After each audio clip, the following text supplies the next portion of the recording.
Another day, another basketball stories na naman ang pagkikwentuhan natin. At ngayon nga ay ang pag-uusapan natin ang sinasabing rason ng pagtanggal ng New York Knicks kay Tom Thibodeau at ang balitang pagbabalik na ni Kevin Durant sa Golden State Warriors. Ginulat nga ng New York Knicks ang buong NBA dahil makalipas nga ang ilang araw mula na ma-eliminate ang kanilang team sa Eastern Conference Finals ay tuluyan na nga po silang sinisante ang kanilang head coach na si Tom Thibodeau kahapon. Sa kabila nga ng 5 taong serbisyo nito sa team at ginawang tulong nito na makaabot ang Knicks sa East Finals ngayong season ay mas pinili pa rin nga nila itong tanggalin.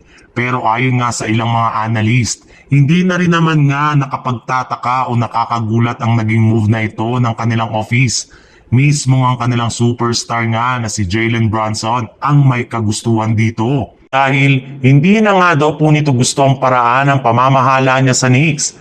Negatibo na nga daw ang nagiging epekto sa team ng pagbibigay niya ng kanilang mga starter at ang key players ng napakaraming minuto sa loob ng court.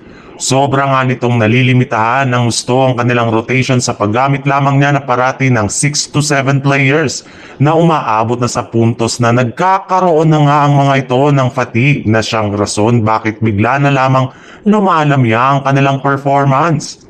Sa ibang balita naman, kalat na nga sa social media ang balita na balak na nga daw ng Phoenix Suns na i-trade sa lalong madaling panahon ng kanilang superstar na si Kevin Durant. Plano na nga nila itong gawing pagkatapos ng NBA draft sa katapusan ng Hunyo.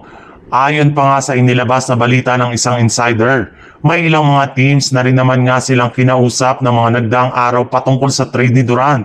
Nakagustuhan nila na matanggal na ito as soon as possible. At dahil rin nga dyan ay nakapagdesisyon na rin naman nga ang kanilang front office ng Suns na ibagsak presyo si Durant o pababain ng gusto ang kanyang trade value upang mas madaming team ang magka-interes sa pagkuha sa kanyang superstar.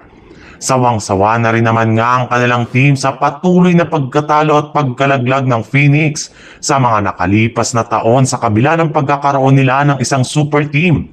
Kaya imbis nga na ipagpatuloy nila ang kanilang hangarin na makakuha ng kampyonato ay mas gugustuhin na lamang nga nila na unti-unti nang tanggalin ang kanilang mga key players o superstar na merong malaking kontrata kagaya na lang ni Kevin Durant. At kasabay nga ng paglabas ng ganitong klaseng balita ay ibinulgar na rin naman nga ng isang NBA insider na isa nga daw ang Golden State Warriors sa mga team na posibleng makakuhang muli sa kanilang dating superstar gamit ang kanilang mga batang players na sina Jonathan Kuminga, Moses Moody at higit sa lahat si Brandon Podziemski na siguradong hindi tatanggihan ng Phoenix Suns.